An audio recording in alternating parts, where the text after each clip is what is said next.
We'll start with Caleb Williams at USC. Probably no bigger shoes to fill in all of college football, knowing what he meant to the Trojans program the last couple years. Hello and welcome in. It's always college football, and we only get to do this show once every 4 years, guys. It's a leap year edition of Always College Football. Welcome to February 29th, Always College Football 2024. We have a spring preview that we're starting to look forward to. Y'all, it's almost that time of year. We already have several teams in the G5 and the P5 that are competing in spring football right now. We'll answer some questions that are front of mind for Auburn, for Missouri, and for BYU. Another big question for a lot of these teams as they enter into spring. Transfer portal was crazy. The coaching carousel was crazy. All that has started to settle down. All that has started to temper. Now it's about focusing on what you have to replace. So we're going to dive in to the quarterback spot today. There are some massive shoes to fill at a lot of big programs. If you look at some of the Heisman Trophy vote receivers from a year ago, not receivers that received votes, Heisman Trophy vote receivers, guys that received votes, regardless of position, a lot of quarterbacks were on that list, and a lot of them are off to the NFL, or in some cases, they're off to another destination, a la Dillon Gabriel, who is moving from Oklahoma to Oregon to fill the void of Bo Nix. We'll talk about Oregon. We'll talk about Ohio State. We'll talk about Notre Dame. We'll talk about Caleb Williams, Jayden Daniels. How can these schools replace them? And who are the guys in line to potentially get the first crack at that significant vacancy? So let's dive in. It's the biggest position in the sport. Let's check out the biggest shoes to fill at quarterback here in 2024.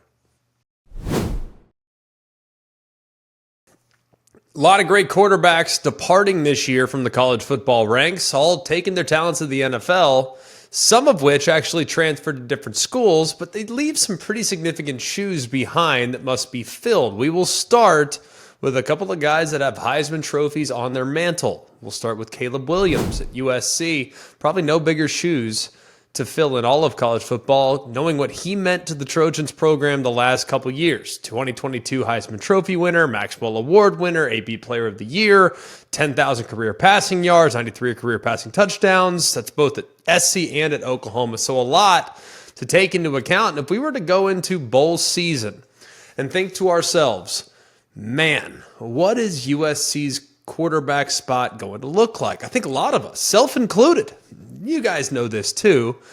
I think a lot of us probably thought, yeah, they're probably going to be in the market for a transfer quarterback. That's what we've seen from Lincoln Riley at times. Yes, while he recruited Spencer Rattler, recruited Caleb Williams to Oklahoma, he relied on Caleb Williams to transfer to SC. He also recruited Jalen Hurts, but that was by way of transfer.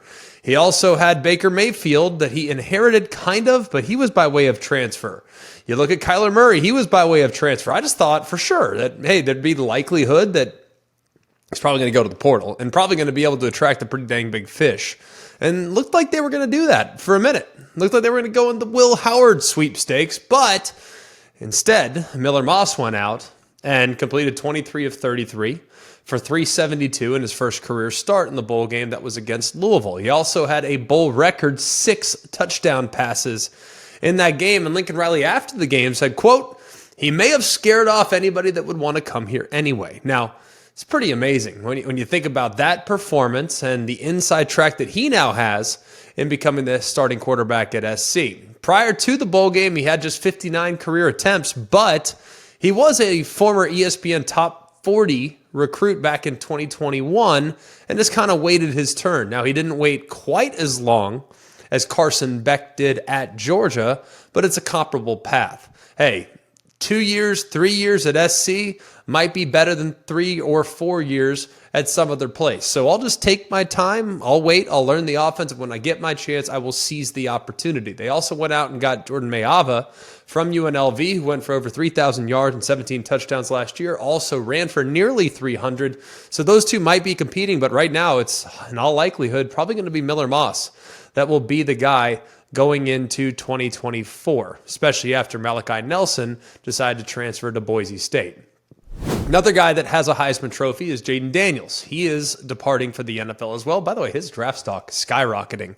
If you haven't been kind of keeping up, they're now saying he could go as high as number 2 in the NFL draft, which is awesome. Very happy for Jayden Daniels. He did a great job in his time at LSU and really got better in the last year, taking his game to a whole nother level. He was the AP Player of the Year, the SEC Offensive Player of the Year, led the FBS in total offense, passer rating, rushing yards, ton of other categories. He basically completely took over the game just about every week. So the guy was pretty amazing for sure, but it's pretty obvious exactly who's going to step in at that spot. It's going to be Garrett Nussmeier. He's a redshirt junior. Has taken his turn, has waited. He was actually in a pretty hotly contested quarterback battle with Jayden Daniels. This was 2 years ago when Jayden Daniels transferred from Arizona State to LSU. Garrett Nussmeier took that thing all the way down to the wire. And I actually called Jayden Daniels' first game against Florida State, and nobody knew who was going to be the starting quarterback on the Thursday before the game was played on Sunday. That game was on Sunday. We met with Brian Kelly and company on Thursday. He said, right now, we're not 100% sure, but in all likelihood, it'll be Jayden Daniels. We'll let you know officially a couple days from now. They did on Saturday, but that just goes to show you how long that battle went. And I do think that Garrett Nussmeier has a ton of talent. He's the son of a coach, Doug Nussmeier, who was a longtime college and NFL coach, and he was a 4-star recruit, but sat behind Max Johnson in 21 and then sat behind Daniels the last 2 years. He has played and has done a pretty good job. He started the bowl game. I think did a pretty good job in that game against Wisconsin. He also had to play in the second half against Georgia in the 2022 SEC championship game and threw for 294 yards in the second half of that football game. That's the highest passing total in any half in LSU history. So he's already done a pretty dang good job in limited time. But I think it's going to be him. They did add A.J. Swan from Vanderbilt, but in all likelihood, it's going to be Nussmeier that will fill that void at the quarterback spot. Next up, we'll go to North Carolina. A guy that's likely to be drafted in the top 3, that's Drake Maye. Now, interestingly enough, Drake Maye was in a big quarterback competition of his own 2 years ago. Nobody realized just how good Drake Maye was going to be. He ended up being pretty amazing. He was the ACC Player of the Year, the ACC Rookie of the Year, threw for over 8,000 passing yards and 63 touchdowns over the last 2 seasons. But there were some runs of inconsistency, but he also showcased, I think, sneaky athletic ability. I don't think he's a crazy great runner, but I think he's a pretty dang good runner. And that will be difficult to replace as well. So they went to the portal, and they got one of the first portal commitments of this past cycle. They went and got Max Johnson from Texas A&M. They also had Connor Harrell on their roster. He's a redshirt sophomore. So those two will kind of be going toe-to-toe. But the fact that you look at North Carolina and they targeted Max Johnson so early in the process tells me that if they're going to target someone that early, they must feel pretty good about how he's going to fit into their offense, right? I mean, if you're going to go after someone that quickly, knowing that very few have even entered the portal at that point, they must feel, all right, this guy's going to transition really nicely into what we want to do. And we've seen Johnson at times be very effective with his legs as well. Now, he started his college career back in 2020 in COVID, started throughout the 2021 season, has had some good moments. That was back at LSU, had a couple of good performances in that season against Louisiana Monroe and Texas A&M. Thought for sure he was going to be the quarterback of the future, decided to transfer to A&M, but was ultimately beaten out by Connor Wigman, even though Wigman got hurt last year early in the season. So he's the likely favorite to be the replacement for Drake Maye. He's a big lefty with some athleticism. It's just the decision-making and processing from time to time is not always up to the same speed as some of the guys that are going to run that style of offense at the highest possible level. So hopefully Johnson could take some strides in that area of his game. The defending national champions, J.J. McCarthy, he is now off to the NFL. He was 27-1 as the starting quarterback for the Michigan Wolverines, the lone loss coming to TCU in the semifinal 2 years ago. But he finished his career by winning a national championship, by winning a couple of Big Ten championships as the starter. He was a part of the team that won the championship 3 years ago, but that was more in situational play. He had a very efficient career. 22 touchdowns, 4 interceptions in 23, 22 touchdowns, 5 interceptions in 22. In 23, he completed over 72% of his passes, so there's a lot to like about his consistency. The question about him is he was never really asked to do that much, right? I kind of disagree with that notion. Now, while he wasn't asked to throw for 5,000 yards, doesn't mean he couldn't.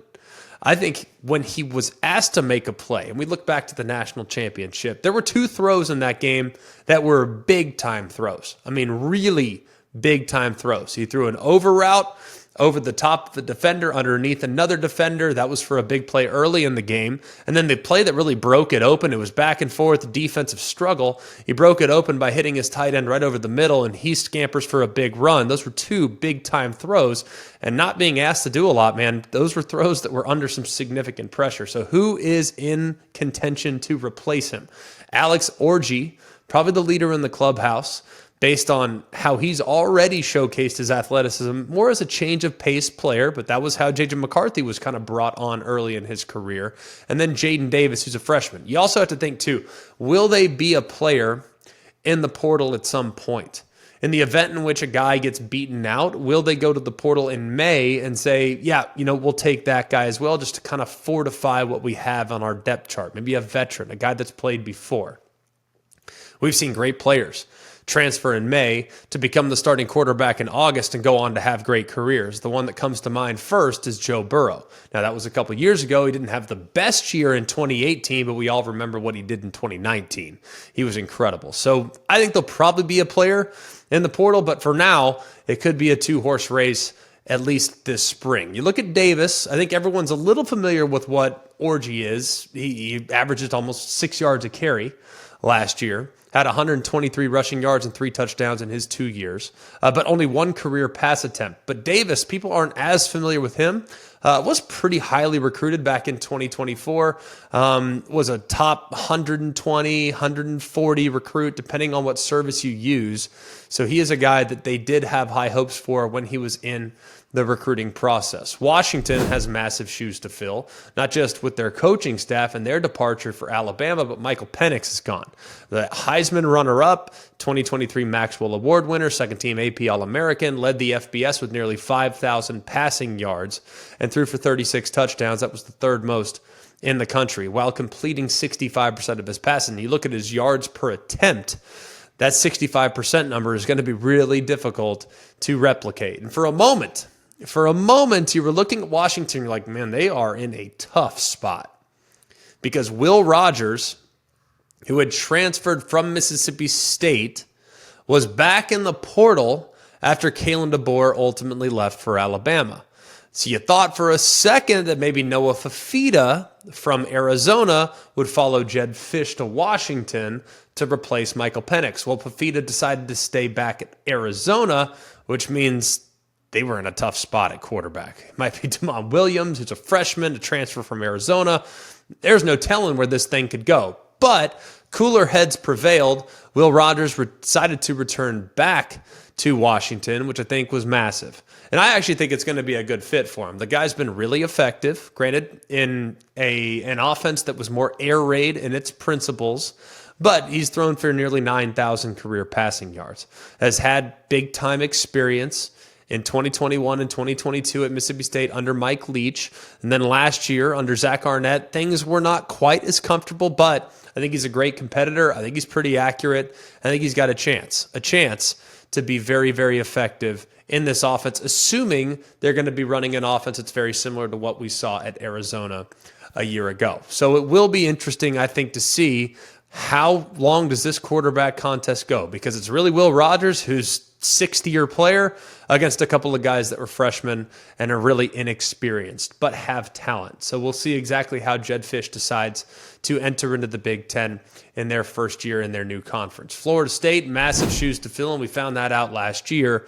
Jordan Travis was about as important to his team's success as just about anybody in all of college football.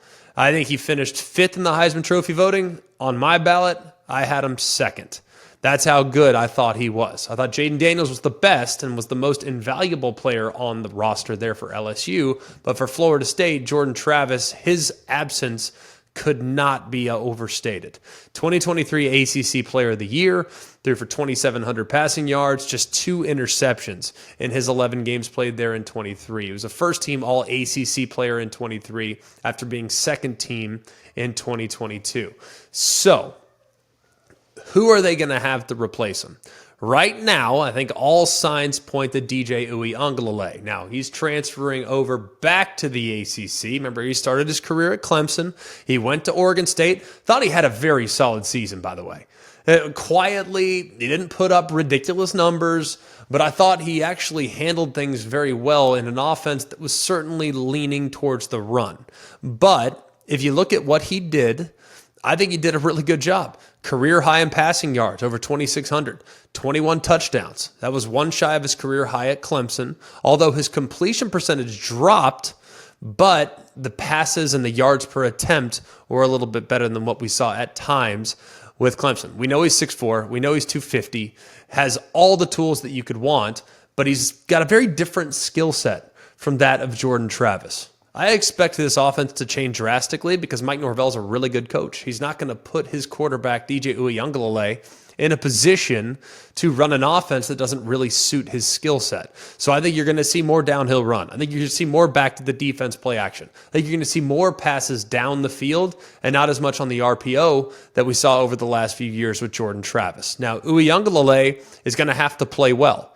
He's also a capable runner, too. So while Travis was more an improvisational runner, Uiagalelei is a guy that can get some yards between the tackles. He had 545 rushing yards for Clemson 2 years ago, so I think he could be a factor in the ground attack to kind of offset that run game that they're likely going to lean on heavily. In the event in which he doesn't play well, expect Brock Glenn to get another long look. Now, it's going to need to be some improvement after having some struggles in the ACC title game and the Orange Bowl, but I do think their skill set is there, and it does feel like Mike Norvell and his staff feel really confident in Brock Glenn's future there in Tallahassee. At Oregon, they have to replace Bo Nix. He was the Heisman Trophy finalist, third in the voting, Pac-12 Offensive Player of the Year, Maxwell and Johnny Unitas Golden Arm Award finalist. He also led the FBS in completion percentage last year at 77.4%.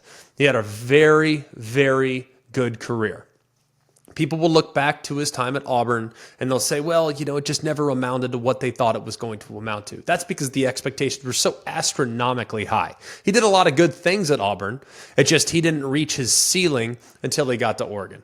And he got with Will Stein, his offensive coordinator, and they finally kind of put together an offense that would make him really comfortable. Now, they did a really good job of targeting a veteran in the portal that has played a ton of football. Dillon Gabriel transfers to Oregon from Oklahoma. Dante Moore also transfers to Oregon. He was at UCLA last year, but now he'll go to a place that he was originally committed to back in the recruiting process. Gabriel has played so much football. I mean, he has played so much football. He's completed 4 seasons in college football. He was all league in 3 of those 4 seasons. He comes to Oregon with staggering numbers, nearly 15,000 career passing yards, 125 touchdowns, and over 1,000 career completions. He also is coming off of a career high 69% completion last year. And if you look at kind of the way he was able to increase his efficiency in 23 as compared to 22, you got to feel like there's maybe a little bit more in the tank. Now, they have a lot of really good playmakers at his disposal. So if he just does what Bo Nix does, and that be accurate on the underneath passing attack, be decisive by getting the ball out really quickly, and making sure that on occasion, he'll have to buy some time with his legs, but he's shown the ability to do that over and over again. That'll be terrific, and he'll be able to bridge that gap very nicely, where in time, Dante Moore is going to be the future, but probably not here in 2023. A little bit bumpy there in year number 1, but he's got a big arm, great pocket passer, and was the number 2 recruit overall in the 2023 class, according to some of the recruiting services. So we'll keep a close eye on his development, but I don't expect to see him in any meaningful time this year, hopefully, assuming Dillon Gabriel stays healthy from start to finish here in this upcoming season. Oklahoma has to replace Dillon Gabriel. We've already talked about what Dillon Gabriel did. We just went through it over and over and over again with all the things that he's bringing now to the Oregon Ducks. But he was a very effective player. The good news is they have homegrown talent in Jackson Arnold that's now going into his sophomore year that will be the guy moving forward. Now, thought for a moment that Gabriel might be going to the NFL. So it felt like regardless of what he decided to do, hey, was he going to the NFL? Is he going to go play somewhere else in the portal? Either way, it's probably going to be Jackson Arnold in 24.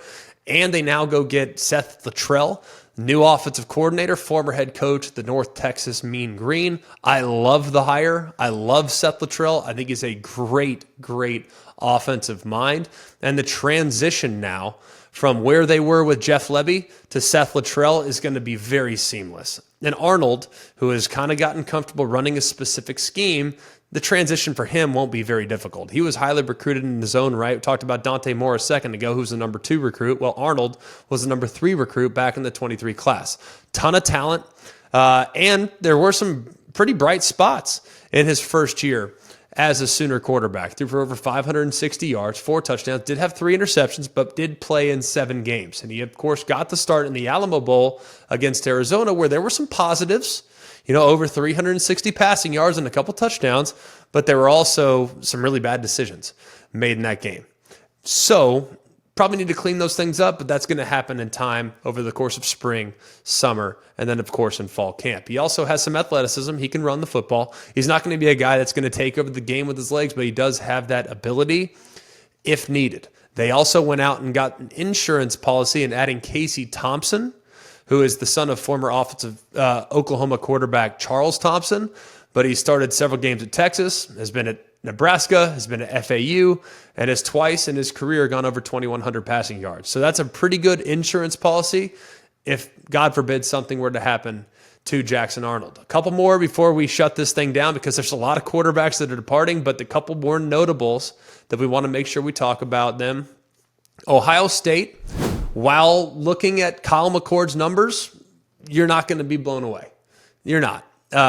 But he finished second in the Big Ten in passing yards, threw for over 3,100 yards, second in the Big Ten in passing touchdowns, 24. He also completed nearly 66% of his passing attempts. So there were some really bright moments for Kyle McCord last year. It took him a little while to kind of get control. And while people look at the 11-1 record and say, well, that's not good enough. Well, a pretty good year. Pretty good year by all accounts. But I do think there is a possible scenario where they could have upgraded here. And Will Howard might be that guy. I think Will Howard is that good. Now, everybody was after him in the portal, and Ohio State is ultimately where he decided to go. So Ryan Day is giving over play calling duties to Chip Kelly, which is going to be awesome. I'm excited to see Chip Kelly's run emphasis meshed with the play action passing attack with Will Howard. We know they have great weapons on the perimeter. We know that. But now marrying it all together, it's going to be fascinating to see how that all blends together. Very excited about how this could work, especially knowing the running back tandem that Will Howard's going to have at his disposal. I'd be surprised if both those guys are on the field flanking Will Howard throughout the course of the season. They also, I think, bring in a guy that has had a lot of really good moments. Now, 5,700 passing yards, 48 touchdowns. He also is a better athlete than I think people realize. Rushed for almost 1,000 yards in his career up to this point. Now, 27 starts, but nearly 1,000 yards. That's pretty sporty. 19 touchdowns on the ground as well. Plus, he has been pretty efficient. 39 touchdowns against just 14 interceptions over the last 2 years. The problem is the completion percentages have not been exactly where you want them to be. So he's got to be a little bit more efficient in this offense, but this offense is really formulated to create efficiencies for the quarterback. So I think they should be okay with that for sure. Devin Brown, he competed with Kyle McCord, but whether or not his ankle injury, he obviously got the start against Missouri. Where will he fit into this competition? And then they added Julian Sayin, who is a transfer from Alabama, but was the top quarterback in ESPN's top 300 and the number 3 overall player in the 2024 class. So him, along with Aaron Noland, they have a very deep quarterback crop. They have plenty of options, but Will Howard is likely to be the guy here in 2024. And then finally, last but not least, the Notre Dame Fighting Irish. They have to replace Sam Hartman. Now, statistically, he's the ACC record holder for career touchdown passes. That was at Wake Forest. He had a pretty good year last year, 24 touchdowns against 8 interceptions in just one season with Notre Dame. He had 8 games in which he had multiple touchdown passes and 4 in which he completed more than 72% of his passes. But 15,000 career passing yards, not a lot of guys can say they have that type of experience having played under center. The problem with Sam Hartman, there were moments when the pass rush clearly got to him. I'm hoping that Notre Dame can bring out the best in Riley Leonard, the transfer from Duke. Now, for the second straight year, Notre Dame went into the portal. They looked at the ACC quarterback crop, and they landed their guy. They clearly targeted Riley Leonard early in the process, and it was no doubt where he was going to end up when he decided to enter the portal, even though there was a little buzz about him possibly following his head coach to Texas A&M. He's got big-time dual-threat capability. Big time. The guy is a tremendous athlete. Tremendous. Like, he can really run. Averaged almost 6 yards a carry. Added 700 yards rushing, 13 touchdowns. That was back in 2022, but that was the last year that he was really fully healthy. He threw the ball with a lot of efficiency that year as well, nearly 3,000 yards passing and 20 touchdowns in the air. The problem is he does miss some throws, but guess what? Jayden Daniels also at times missed some throws early in his development at both Arizona State and early in his career at LSU. And Mike Denbrock, the offensive coordinator at LSU, has now moved to Notre Dame. He brought out the best in Jayden Daniels. Will he bring out the best in Riley Leonard? I happen to think he will. I also think that Notre Dame has a really capable second option. Now, Steve Angeli is not going to blow people away with his mobility. That's not who he is, but as a pocket passer, I think he's really accurate. Completed 79% of his passes, 3 touchdowns, and 0 interceptions in the Sun Bowl against Oregon State. And last year finished 7-1 touchdown interception ratio for the season. So in the event in which Riley Leonard's ankle doesn't allow him to get real comfortable in the offense, they can turn it over to a guy in Steve Angeli that's going to be a little bit more from the pocket, but is very accurate on the downfield throws as well. And then for the third quarterback, they have CJ Carr, who was ESPN's number 38 overall recruit in the 2024 class. But we probably won't see him on the field anytime soon, assuming everyone stays healthy in South Bend. All right, you just ripped off the last 2 Heisman winners, 3 playoff quarterbacks from last year, first-round picks, nonstop. Can you give me like a ranking top 3, 4 who you think is in the best position to succeed right away out of every quarterback you just said? I mean, there's a lot going on with all those guys and where they're going. I think Garrett Nussmeier is in a great position to be successful at LSU. Very optimistic about Will Howard's transition. I just don't think he's going to have to carry the load the way C.J. Stroud did and other quarterbacks have done at Ohio State. But I think with how their offense is likely going to morph under Chip Kelly, knowing that Ryan Day is going to hand things over completely, I really think he's going to be in a great spot to be successful. And then finally, I'll go with Riley Leonard. While there are question marks, for me, with Riley Leonard, the biggest question mark is the accuracy on throws that travel more than 10 yards, but that's not that uncommon. And it's hard to gauge last year because if you look at the numbers, statistically speaking, he's in the 120s as far as accuracy and completion percentage on throws that travel 10 or more yards downfield. But how many of those were because of a bummed ankle? He tried to fight through it. He was tough as nails and showcased that all season. But man, if your ankles aren't good and you're not rooted in the ground, it's really hard to be accurate, especially on throws that travel downfield. So I'm very optimistic about Riley Leonard as well. I think he's got a chance to have a big year.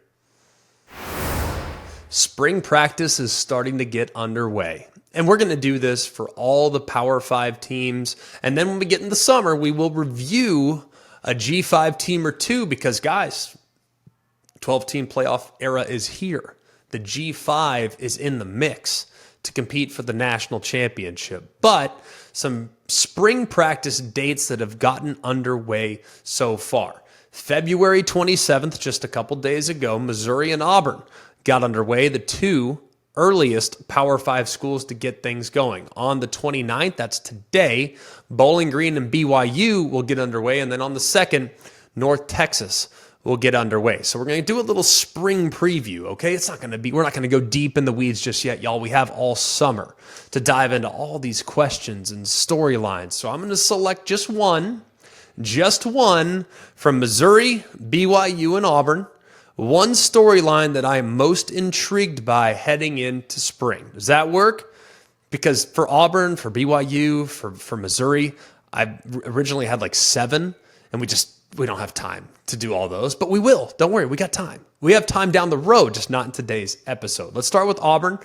Just going to go with Auburn here to start. The biggest question to me is, will Payton Thorne hold on to that quarterback spot? That's a huge question. Because if you look at Payton Thorne, there were some moments last year that were pretty good, right? There were some moments that were pretty good. Now, I thought there were a lot of inconsistencies with the accuracy from time to time. But I also don't think his receiver core helped him out very much. I think the receiver core was one of the most underwhelming receiver cores in the entire SEC.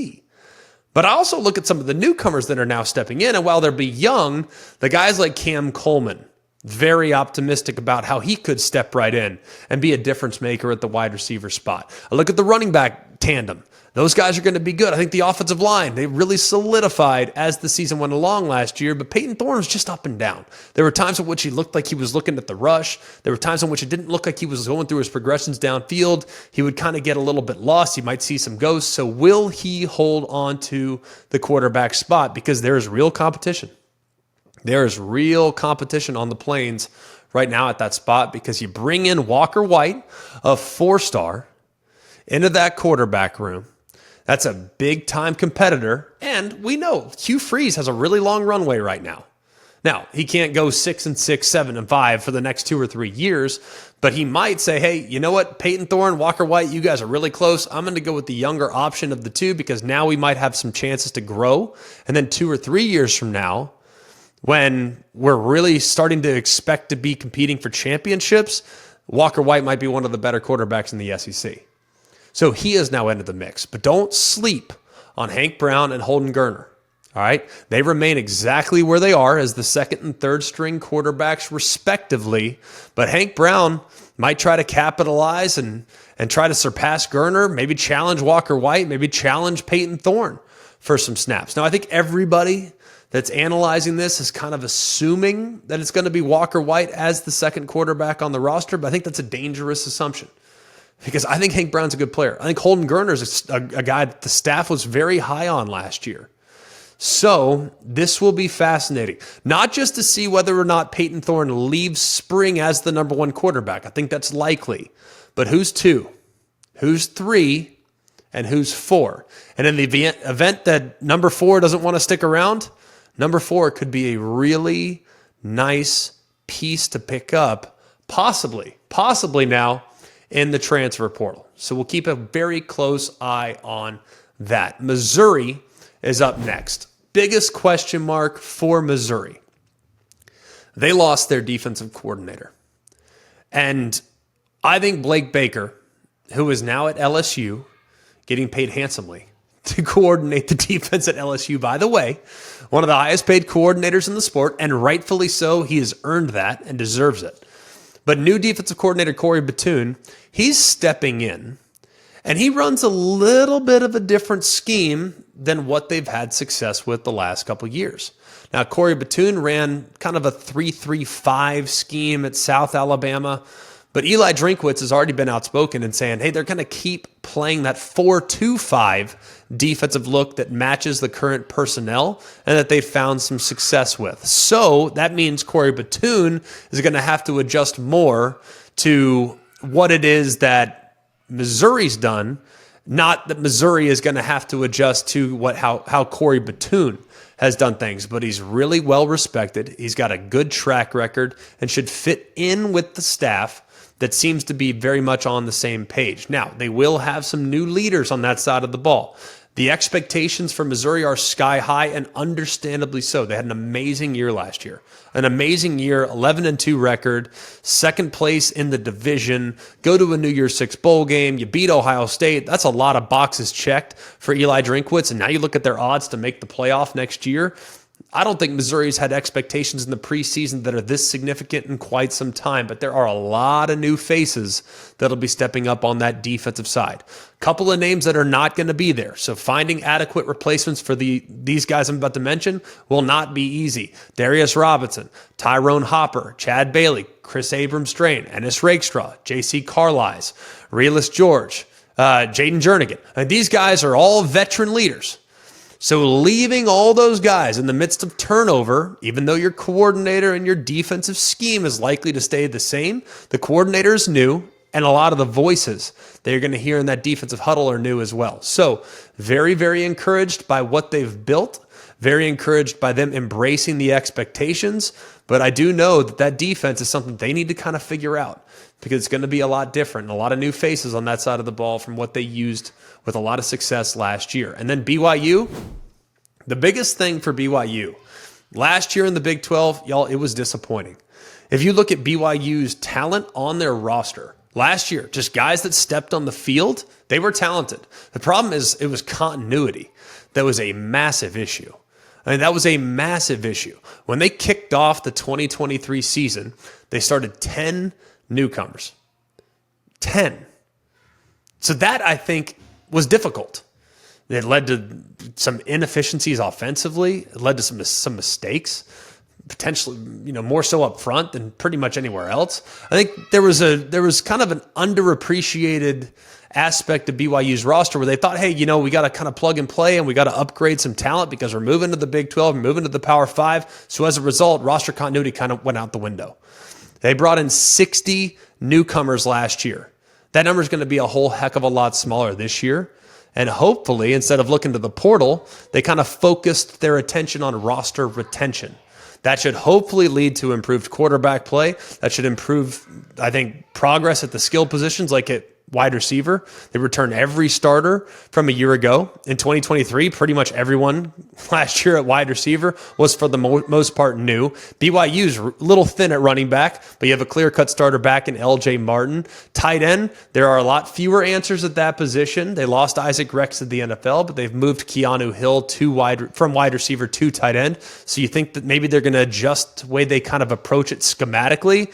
But I do think progress, because of continuity, will be beneficial for BYU moving into spring of 2024.